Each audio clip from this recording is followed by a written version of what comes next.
Okay, so continuing on, we talked about the dynamic balance between Atham and wind of the giants and the Vanir. Now we're going to be talking about the dynamic balance between water and fire, or ice and fire. And we talked about north and that being the home of Niflheim, the mist world. And then we go to the south, and we talk about south being the home of the fire beings. Now the south has two aspects to it. What is punched up in the Norse myths is this idea of entropy from heat. I'm not a scientist, so I can't really explain in detail what entropy is. I think I understand a little bit about it, but basically the universe is going to destroy itself, according to the Norse myths, as a result of entropy.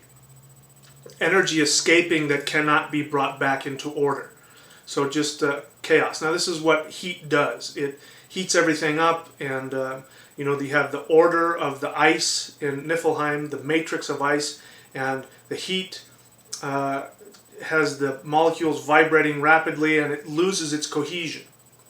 So this is the power of fire, but there's also the power of celestial fire, and this has to do with the deity called Sowilo, the sun. It's also a rune, Sowilo. And what's interesting about that is that it sounds almost identical to the English word for soul. And the word for sun in other languages, soul, and in English, even Old English, soul, is very similar to how we pronounce soul. And it has the same idea, soul being the sun, the spirit within the body. So you have the dynamic balance energetically in the north of pure essence, and in the south of pure spirit. And you have to have this balance between the two. If you just have the power of water and ice, not everything stays in its dormant state and nothing gets fully realized. If you have the power of just the sun, of fire, then everything burns up and expands to the point where the universe just burns itself to a cinder. So you have to have this dynamic balance in order to have optimal life, thrive. So this is the south. And so as we talked about before, north is down, south is up. When you live in the northern hemisphere, if you go north, you're actually going away from the sun. You're going, what looks like you're going down. When you go south, you're going towards the equator, and you're actually going up towards the sun. So these are the four. I've talked about all four of them. What I haven't talked about in detail is the fifth element, which is the element of earth. Earth is the power of consolidating, of unifying, of solidifying. This is gravity. The force of gravity is the force of earth. We live on a globe, and it's a globe because of the way the element of earth works. It brings things together, and it turns things into a ball. So that's why we live on a globe. That's why everything is circular. It's this power of earth. And when you look at, you have all 9 worlds, okay, and all the 9 worlds are in all of the 8 directions. We're only talking about the external universe here, which is the 4 cardinal directions, and the center point, which is Earth. But what is important to know is that Earth is also the nexus point, not only for the 4 elements of Atham, fire, air, and water, but it's also the nexus point for all 9 of the worlds, all 8 of the worlds. It's the 9th world is here in Midgard. And in the human body, it's here in the heart. This is the Midgard here, where we experience life with our emotions, where we make all of our decisions. So I guess now's a good time we can start talking about the other realms. So we've talked about the Crusader's Cross here, which balances all 5 of the external elements. And then you have these diagonal lines here, which looks like an X. And the diagonal lines correspond with the internal or the spiritual realms. And starting in the north, we go to starting going clockwise, we go to northeast. And northeast is the realm of Asgard. This is the home of the deities.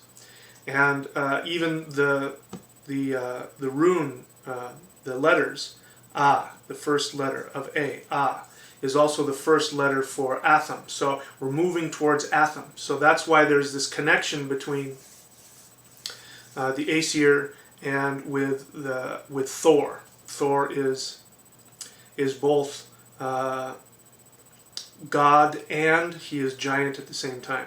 So we start up here in Asgard. And Asgard, in the human body, is above your head. Not directly above your head, but way above your head. And Asgard is the realm of divine inspiration. So if you want divine inspiration and you want to connect with the realm of the deities, you can face northeast, and the guardian for Asgard is Heimdall. And so if you want access to the realms of the gods to be inspired, you can throw out a greeting to Heimdall. Chant his name will work just as well to invoke him.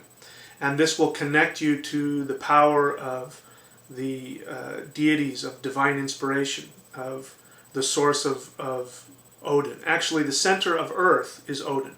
Odin has within him all of the 9 realms. He is the only being that is able to travel to all 9 realms. And he represents the wizard, the shaman. And it is, so when you are in the center of your sacred eight-sided circle, you are Odin, right there in the middle, in Earth, in Midgard.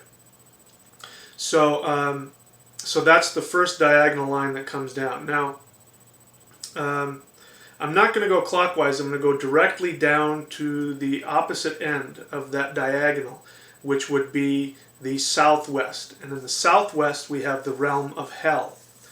And Hell is the Teutonic underworld.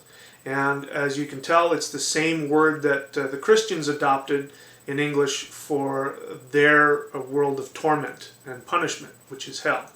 Hell in the Teutonic realm is not a place of eternal punishment.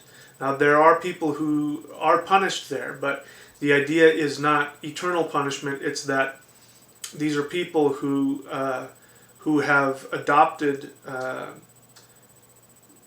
incorrect views of themselves in relation to the rest of other living beings. And so by going through what we would consider to be unpleasant experiences, they're actually being brought to consciousness, to awareness. So hell is the realm of regeneration. So you have this dynamic balance here between the realm of Asgard, the highest heaven, all the way down to the lowest realm, which is hell, which is the realm of the unconscious. So up here you have superconscious, and then you have the unconscious. So this is the internal realm. Above you, if you were to meditate on Asgard, you would face northeast, and you would imagine directly above your head a shining golden light. And this would be the light of Asgard. You can pull this energy down through your body, and it will inspire you and give you, help you tap into the mindset of the gods.